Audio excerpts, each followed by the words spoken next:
Ilang beses mo na bang muntikang iwanan ng dahil sa pagsusugal? Ilang beses na rin bang pinangako na hindi na, pero laging napapako? Sa akin kasi mga 100. Dami no? Nagsimula yung pagsasama namin ni My Dear na parehas kaming wala. As in marami kaming gustong kainin na hindi namin makain. Marami kaming gustong bilhin na hindi namin mabili. Marami din kaming gustong puntahan na hindi namin mapuntahan. Pero alam nyo ba, ni minsan hindi naging issue sa amin yung pera. Siguro dahil sanay kaming pareho na wala. Hindi mahalaga sa amin dalawa kung sino yung nakakapag-provide. Minsan nga kahit na alam namin mapuputulan na kami ng kuryente, nakukuha pa rin namin pagtawanan. Kumbaga, kahit kailan hindi naging issue sa amin yung pera. Ang importante lang, palagi kaming nagtutulungan. Kaya nung mga panahon na medyo kumikita na kami, medyo may panggastos na, lahat ng gusto ko, lahat din naman ang gusto niya, nakukuha na naming dalawa. Minsan nga ang pinagtatalunan namin ay yung mga maliliit na bagay lang. Yung halimbawa na umalis siya nang di nagpaalam. O kaya yung mga nangaliwa ako sa panaginip. Sabi ko nga sa inyo, kahit panaginip, pinagseselosan yan. Yung mga ganun lang kaliit na kayang-kaya namang pag-usapan. Ang napansin ko lang nung panahon na medyo kumikita na kami, lagi kaming pagod. Parang wala na kaming oras na maglibang. Kaya naglaan ako ng day off para sa amin dalawa. Para may pahinga. Ako kapag day off ko, pumapasyal ako sa nanay ko tsaka sa tatay ko. Siya naman nagpupunta ng sabungan. Alam niyo kung paano ko siya sinuportahan sa gusto niya. Bago siya umalis, tinatanong ko pa yan kung meron siyang panglaro. Pag sinabi niyang wala, binibigyan ko pa. Kasi hindi ko siya gusto matutong magsugal. Ang gusto ko kasi mag-enjoy siya. Kasi 'di ba, maiksi lang naman yung buhay eh.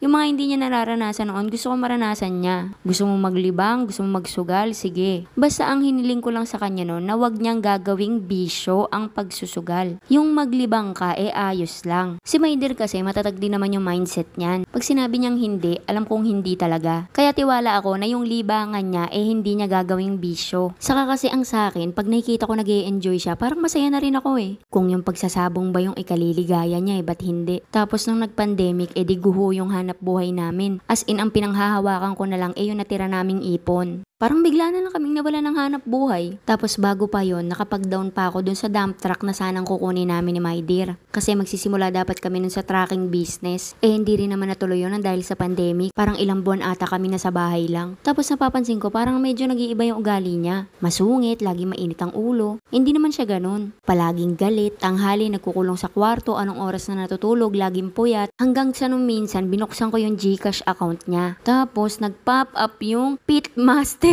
Tinanong ko siya ngayon, nagsusugal ka pa rin ba hanggang ngayon? Sabi niya, hindi na. Pero yung pagsagot niya sa akin, alam kong nagsisinungaling siya kasi kilala ko yan eh. Pag kilala mo kasi yung tao, pagka yung sumagot siya sa'yo nang nagsisinungaling siya, parang mararamdaman mo. Yung feeling niya na naloloko niya ako pero alam ko na nagsisinungaling siya. Kaya hindi ko na siya sinita. Ang ginawa ko, nag-imbestiga ako. Alam niyo ba, yung mga babae, sobrang galing mag-imbestiga niyan. Tapos ang mga lalaki naman, pagka sinita mo yan ng wala kang ebidensya, babalik ta rin ka lang yan. Kaya kailangan, bago mo sila sitahin, may panghahawakan ka muna. Turo ko sa inyo kung ano yung ginawa ko. Binuksan ko yung GCash account niya, tapos yung email ad dun sa may GCash account niya, pinalitan ko ng email ad ko. Kasi nagtataka ako sa GCash niya, laging deleted yung history. Tapos, pag na-link mo na yung Gmail mo sa GCash niya, madadownload mo ngayon yung transactions. Tapos, nung na-download ko yung history, hindi na ako nagsalita. Sinend ko na lang yung mga picture. Minsan, sa totoo lang, nakakawala na ng tiwala eh. Pero alam mo, pag wala ka ng tiwala dun sa tao, pagkatiwalaan mo na lang yung pagmamahal mo. Habang binu-voice over ko to, parang nanginginig na naman yung mga kalamnang ko kay My Dear. Yun lang, like and share para alam mo kung anong ulam namin bukas. Bye-bye!